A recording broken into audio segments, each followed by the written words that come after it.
Hey, thanks for joining us on the Eat Crunchy podcast. We are three sisters on a journey towards healthy lives using Weight Watchers to get there. We'd love to hear about your journey as well on our Facebook page or at eatcrunchy.com. Hi, everyone. This is Heidi with Eat Crunchy, and I'm here with Rebecca and Lisa.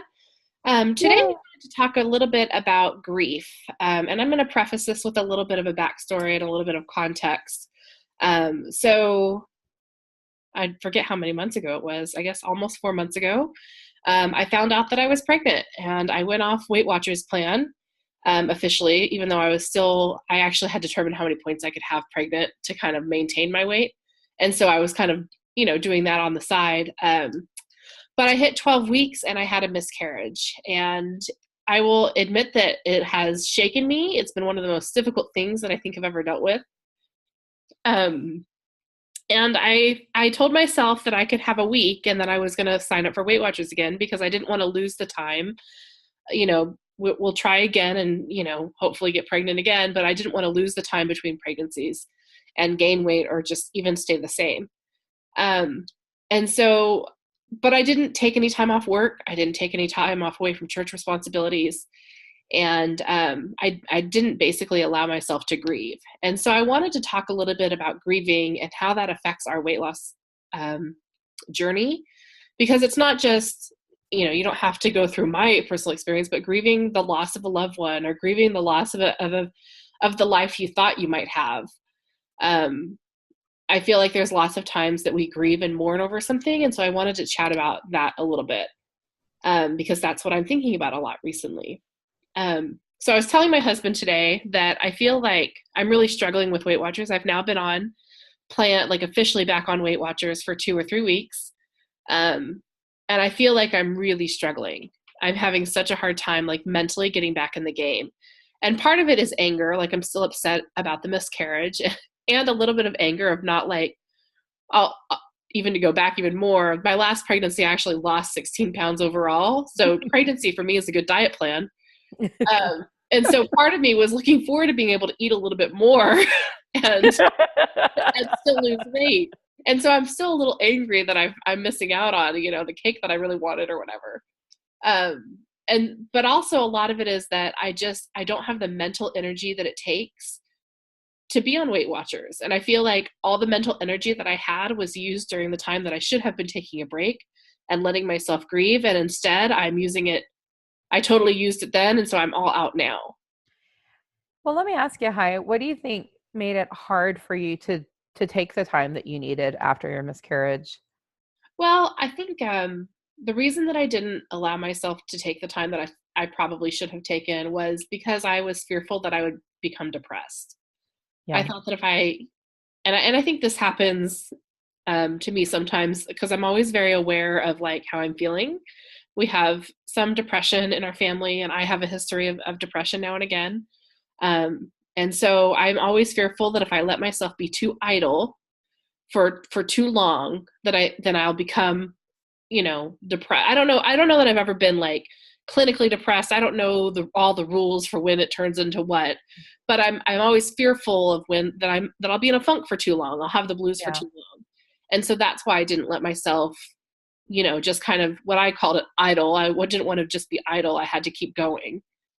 Yeah. So I guess I wanted to talk about how do you deal with, it's related to grief, but when you don't feel like you have the mental energy anymore, because I've used mine all up on grieving, what do you do? And how do you cope with such a big emotion when you don't want to rely on the coping skill that's always been there for you, which is eating? I'm feeling a lot of emotion as you're talking about this, Heidi. Obviously Lisa and I were aware that you were pregnant and then went through your miscarriage, and feeling just a lot of sadness about that, and a lot of I don't know, you're very brave and courageous to be willing to talk about this on a podcast with everybody, because it's a very personal thing, and it's hard to share when grief hits. It's hard to share the struggles with it. So I wasn't going to share it. I actually determined that I didn't want to talk about it on the podcast because I hadn't told everybody that I was pregnant, of course, because it wasn't enough time that had passed. But I just know that I'm not. I think obesity and pregnancy are two things that aren't talked about a lot. And I know that obesity can play a role in miscarriage. My doctor has confirmed that that's not the case for me, but you never know, you know. And Yeah. so I know that I'm not the only woman who has gone through this. I also know that I'm not the only person who has ever wanted to be or been pregnant while being overweight. Yeah. And I feel like it's such a taboo topic that I thought I can be brave enough and talk about it. And I hope that others will share their story too. So let me put this out there. So just thinking about the grief that you've experienced in the past, um, are there things that you have done to help you overcome that grief and kind of move on, to be accepting of the grief and move on? So I'll so I guess speak a little bit about grief. I had my best friend passed away a couple years ago, um, and unexpectedly she had cancer, but it had been doing well, and then just very quickly over a short period of time was no longer doing well and passed away. And I'd never experienced grief that strong before. It was completely overwhelming and encompassing. I've lost grandparents and relatives, and that's been very sad. But it was different losing a best friend, um, and not really knowing how to process that, and feeling a lot of guilt, and wish we would have spent more time together, and you know what could I have done differently, and I don't know, just a lot of mixed emotions along with the grief. And um, I feel like what I learned is that grief really sucks. That's what it comes down to. It for me, it was overwhelming, and it would come unexpectedly, and I would think I have a handle on it, and then it would burst up again, and I would get angry that it was happening again. And there was one time I was driving and a song came on, and I had to pull over, and I just sobbed for like 20 minutes at a parking lot, and it what I learned is that if you don't take time to grieve, you're going to have to take it eventually. And I felt like I tried to be very mindful and purposeful of the fact of, kind of like you said, Heidi, being very aware of my feelings and what I was experiencing, and being okay with that, accepting myself for that. But I wasn't actively trying to lose weight at the time. I mean, I'm always trying to lose weight, but I wasn't on Weight Watchers and having a specific plan. And um, so I don't really know what it's like to experience the full weight of that grief when going through that. But I will say that's something, it's been several years since she's passed away. And, this week she's been on my mind a lot, and I am re-grieving again. And I think grief is the thing that never really goes away. It just gets a little bit less intense as time goes on. Um, and I miss her all the time. Yeah, so Heidi, I mean,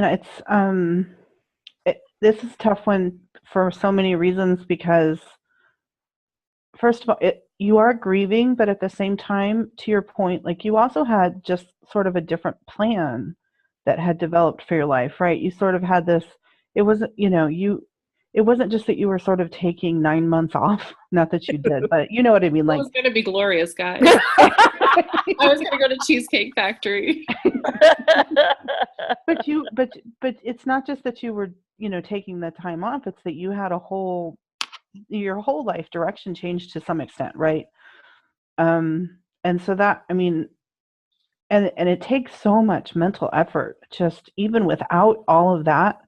It just takes a lot of mental effort to lose weight or to try to be healthy. And so I feel like things so much smaller than that just throw me off, So to have something so sort of big and heavy, no pun intended, to like jump into your life and to have to deal with it. I mean, I don't know that the answer is anything more than, I guess I don't know an answer besides just saying you have to deal with the mental part of it. And to Rebecca's point, I don't know that we ever get to the point where we completely, I don't know that we ever get back to normalcy after, things are never the same after you've grieved a loss like that, right? I mean, to some extent, the people that we've lost in our lives, they always impacted our lives, and we always look back and we can be sad about it, or whatever the event was that we expected to have happen. But you do have, it feels like trying to move forward with weight loss too soon, or with any big goal, it, might be detrimental to your point, taking that time. And I know what I mean, the second part of the question that's unsaid is, but while you're grieving, you don't want to gain weight, right? Right? Because then you'll just feel worse about yourself. So, and you don't want to grieve the way that we all sort of have learned to grieve, which is with like really yummy foods. And so I mean, I'm just sort of talking here because I feel like there's not a great solution per se, other than like, what are other ways that you can make yourself feel better besides food, and have you explored those things? So, not directly related to your question, I'm going to bypass your question for a minute. Great question. Let's table that. I was thinking as you were talking though, is that so after I taken what I allotted for my week of not like just being able to eat what I wanted, basically, and not think, because people were bringing food over, the people that I had told, and so I didn't have a lot of control, and I was tired and dealing with it. So that next week I did all this meal planning, and I had all my things lined up in the fridge, all my little containers that had my, pre-portioned carrots and all that stuff. And then I would, I work from home, so I'd go to the fridge to get one of my containers, and I'd be like, I don't want that. And even though it was right there, the one thing that I knew, the logical thing that I knew to do that would help me with my weight loss is preparing and having it ready so that it's easy to grab. I didn't do. I went and did something else. I went and got a sandwich or, made a quesadilla because I didn't want that thing that I had pre-prepared. And so even the logical things that I knew to do didn't work. And so now we're 3 weeks in, 4 weeks in, and I'm still not like, the logical things just don't work necessarily. So back to Lisa's question, maybe it does make sense to explore other things that help bring happiness and seek out joy.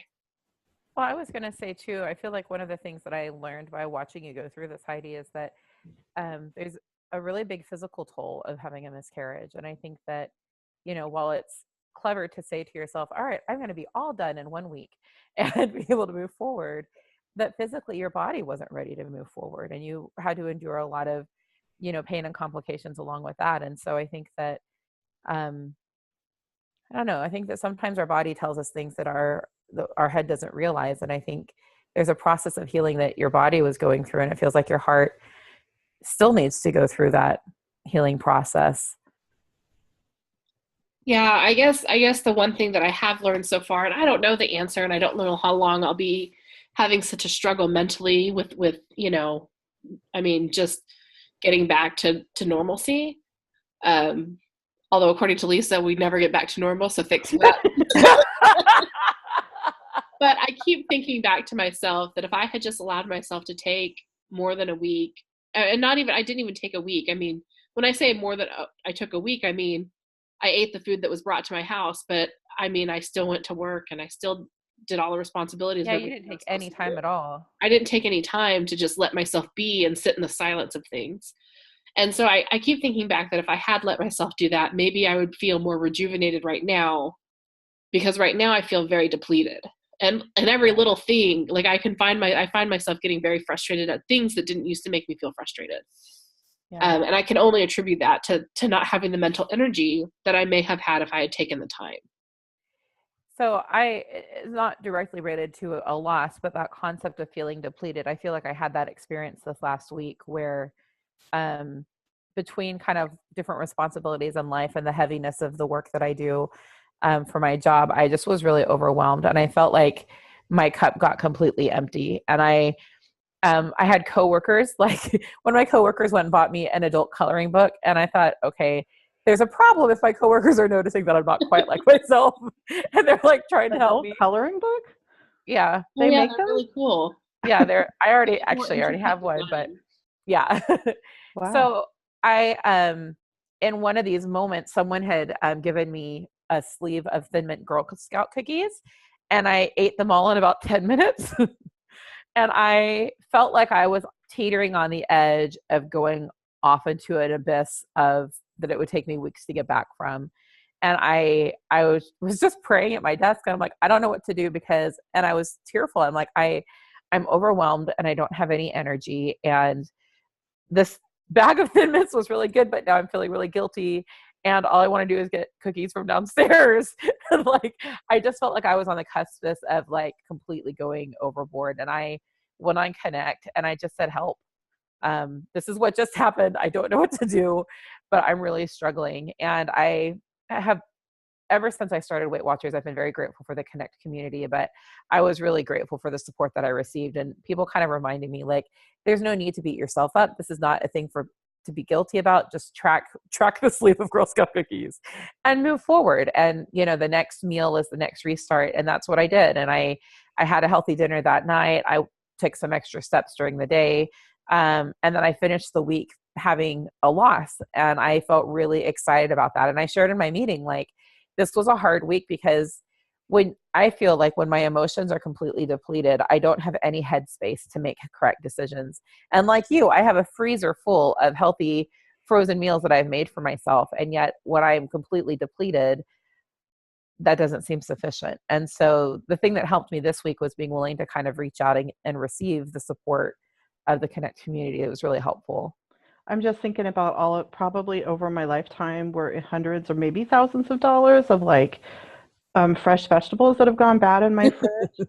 And I mean, this is why I buy frozen now, because I've killed off lots of like celery and salad lettuce and stuff like that, just because I just buy it with the best of intentions. But then when the moment comes, you know, I'm not there, and then I end up wasting it. So. But I guess, Heidi, I was going to ask you, so you talk about how you didn't take the time to grieve that you feel that you should have taken. Do you think that, I mean, recognizing that, do you need to hit pause again on Weight Watchers and take the time now? Is there something, you know, take some time off? So after I recognized that I should have taken time when I didn't take time, I actually have been more proactive about getting rid of the extra things in my life that I don't need to do. So I write part-time for a blog, and I took a break from that. And I took some time off. Different blog. Yeah, a different blog, yeah. I took some time off from some of my church responsibilities. I just told them that I needed a week to not be in charge of that right now. And the things that are like in the evenings, my kid has activities that he goes to, and I asked my husband to take him, that I just so that I'm less busy and I'm less go. Then I haven't taken time off work because I haven't felt like in a lot of ways I enjoy work and being productive, and I don't want to just sit there. You know, if I took off time from work, I'm not sure what I would do otherwise. Hulu and bonbons. Right. That's my fear. And so that's not something that I've done yet, but I know that I can if I need to. I just haven't done it. And so I guess from that, I've learned I need to push off the other things that I don't need to be doing. I feel like Weight Watchers and the desire to lose weight is something I need to be doing. And so what I'm trying to do by putting off these other things is creating space in my mind for this, because the only thing that really matters, I mean, long term, eventually, is that I can have another healthy kid. And to me, Weight Watchers is like the key to that. Like, not letting myself gain weight, and either to stay at the weight that I was or hopefully losing even more before I get pregnant again. That's key. And so I need to clear anything else that's taking up my mental energy and make that more of a priority. I have a maybe uncomfortable question, but I guess I was wondering, do you feel like knowing that the kind of complicated grief is taking up some headspace, do you feel like there's something else that you need to do to mourn the loss of the miscarriage? I pause because I'm thinking, and I don't know. I mean, maybe. Rebecca, you brought up a point earlier where you talked about how your cup was empty. And I feel like this is one of the reasons that even without a grieving scenario, that so many of us kind of like lose the game. We start to make bad choices. I agree with that. Yeah. Is that our cup is empty, and at the end of the day, you've had this really overwhelming day, and at the end of the day, you just need something to replenish yourself. And so often we've turned to food and turned on the TV to veg out for a little bit, or and it just made me think, like, how do we replenish ourselves without turning to food? Well, speaking as someone who had a Klondike bar for breakfast, um, I'm not kidding. Oh, Lisa, I love you. The week, it's interesting how I mean, we've talked about this before, but how, I mean, it feels like sometimes we're not always in touch with the emotions that we're having or the stress that we're having. And then it sort of manifests itself with food. Like, I just feel like that's a process I go through over and over again. Because if you ask me, I'll say, I'm fine. I'm good. Oh, no stress. I mean, I'm dealing with stuff, like I'll describe it like that. And then I'm like waking up going, where's that ice cream? And this week kind of derailed a little bit. Okay, a lot. Like the week derailed a lot. Um, and it started that way, and it's always these days of contemplation, like today, a little slower day being Sunday when we're recording this, that I'm thinking, what happened? And I sort of look back and I think, wow, there's a lot of stuff that's in my head that I'm not realizing the impact that it's having until all of a sudden, you know, I'm eating foods that I shouldn't have. And so I think, Heidi, just, I mean, kudos that you're recognizing it, you know. I think that's a problem that I still have, is that I don't always want to acknowledge the emotion or go through the emotion. I want to suppress the emotion. And I think that, a lot of times we were raised this way, but then also I think society just, there's a belief that, like, we should be in control of ourselves. We should get up by our bootstraps and, make stuff happen. And if something's wrong, we should fix it. And I think that's a really good, work ethic to have. But this concept of, like, letting yourself sort of feel the emotions that you're feeling and really work through them and appreciate the need for mental and emotional health, it feels like something it doesn't come very natural to me. And so I think it's healthy to, I don't know the answer necessarily, but I feel like it's healthy to kind of make yourself deal with those things instead of just saying over and over again, I'm going to start over tomorrow and be perfect, because we're not. It's not what'll happen, is you'll fail. So I was reading an article this week on the concept of radical self-care. It was in like Psychology Today in, I think, 2014, but it talked about that, people, and it's kind of aimed more towards like working moms, which I'm not, but I have a job that I love, but that requires that I'm around really intense emotions a lot, and it feels really overwhelming and can kind of suck the life out of me sometimes. And part of what the article was talking about is that if you are a caregiver in some capacity, to kind of maintain sanity, you have to, it's not just about self-care, but radical self-care. And the article talked about scheduling in self-care items throughout the day, making sure that you're taking time to yourself, being willing to let go of stress. And that was an interesting concept, that like things that are hard that you have to work through are going to happen, but you can work through it without taking on the stress. One of the points of the article said not to postpone joy, to do things every day that brought you joy. So I had mentioned, work this week was kind of a rough week, and Friday in particular, I'd anticipated was going to be pretty hard. And one of my coworkers I talked to about that came in my office and was just making joke after joke, and we just laughed for a good 20 minutes. And I realized, like, the antidote to anxiety and stress is really just laughter. It was so lovely, but it absolutely boosted my mood. And so I had made a goal, like this weekend, I needed to protect time for myself, to not be around other people, to not feel like I have to worry about other people's feelings or emotions, to kind of run errands that I'd been putting off for weeks, to get my house back in order. This afternoon, I've been going through my closet and getting rid of any clothing that doesn't make me feel beautiful. I decided that I am too pretty to wear clothes just because they fit.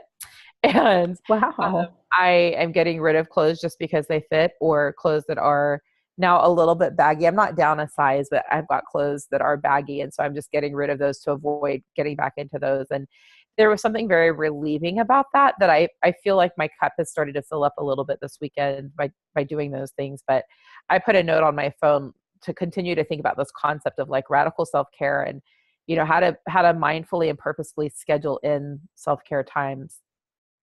So you mentioned some of the things that you're doing, and while we've been talking, I've been writing down things that bring me joy or make me feel like, I'm filling my cup back up. And so I'll tell you the things that I've been writing down. The first one was journaling. I feel like when I write things down, I feel a lot better about things. Yeah. Sometimes I always fear writing them down, lest my children someday become older and still have access to them and read them. But I don't know that anything I'm going through or anything I'm thinking is not something that a grown-up child can't know that I went through or thought. Taking a bath, I promise I do bathe, but I normally shower. I don't usually be in the bath and just let myself be there. Sitting outside. Now, one of the things that I sometimes say to myself is, instead of going for those chocolate chips, I'm going to take a walk outside. But taking a walk sometimes can feel more overwhelming or more time, like not more work than relaxing. And not as tasty as chocolate. And not as tasty as chocolate. So, one thing I've been doing is just sitting outside. And so I'll go out front and I'll let the kids ride their bikes, and I'll just sit there and just kind of be and just appreciate the wind and the planes that are flying overhead and the breeze, and paying attention to how the leaves move on the tree.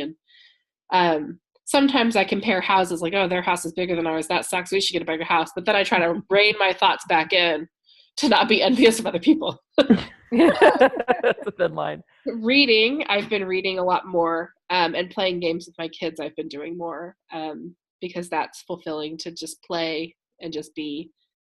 And then two others that Rebecca kind of mentioned, writing down your to-do list and your desires. Sometimes my mind is so filled with all this stuff that if I just write it down, I can forget it for the time being and move on to something else that's more joyful.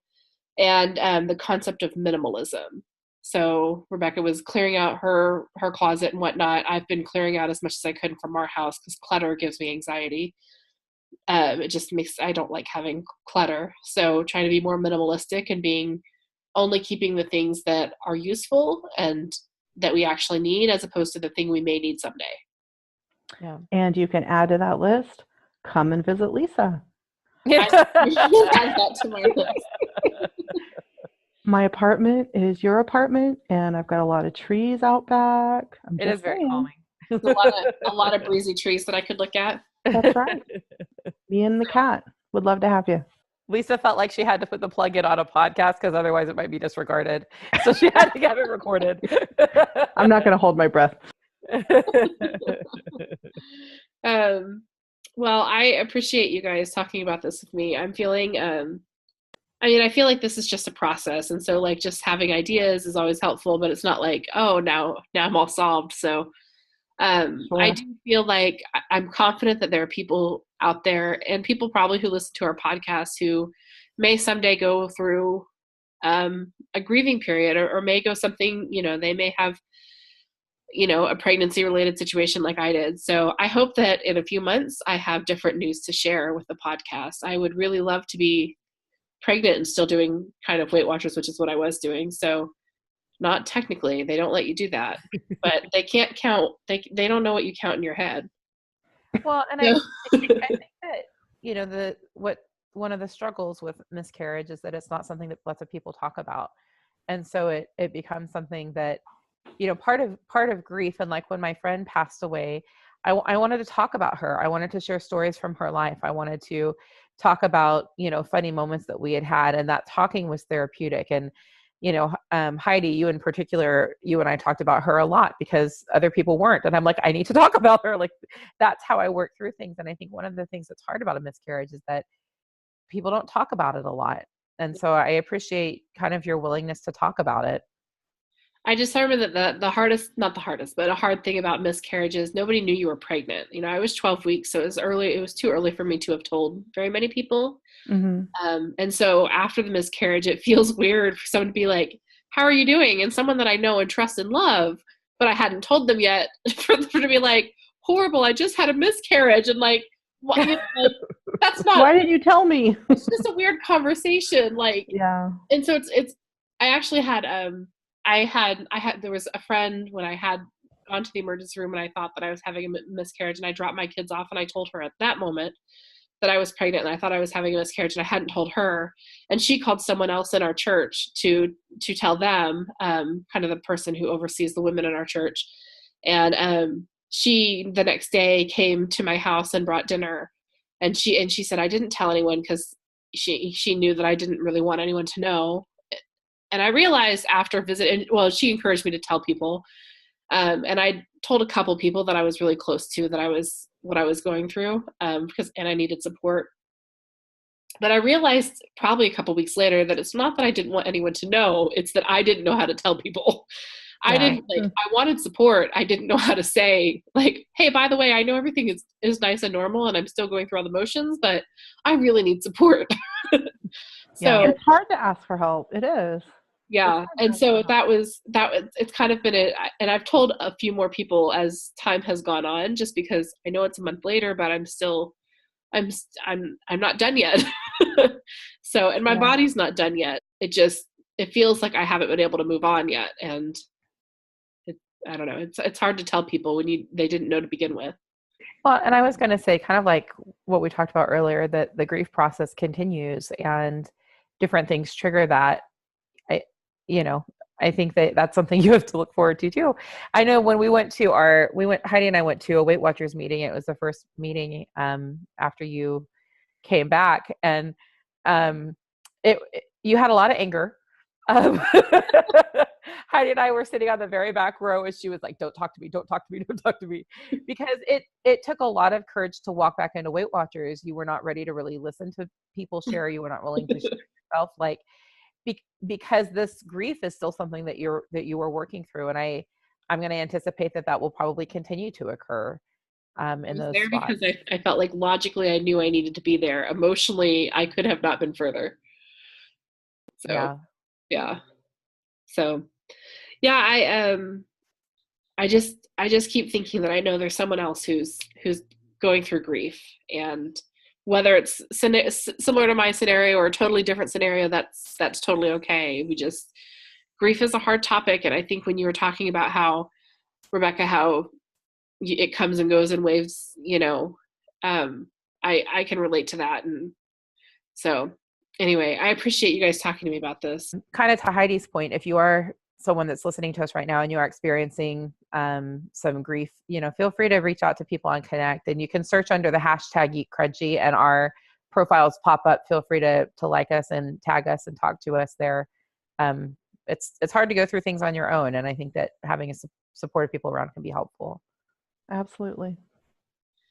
All right. Well, thank you very much. We'll chat with you guys next week.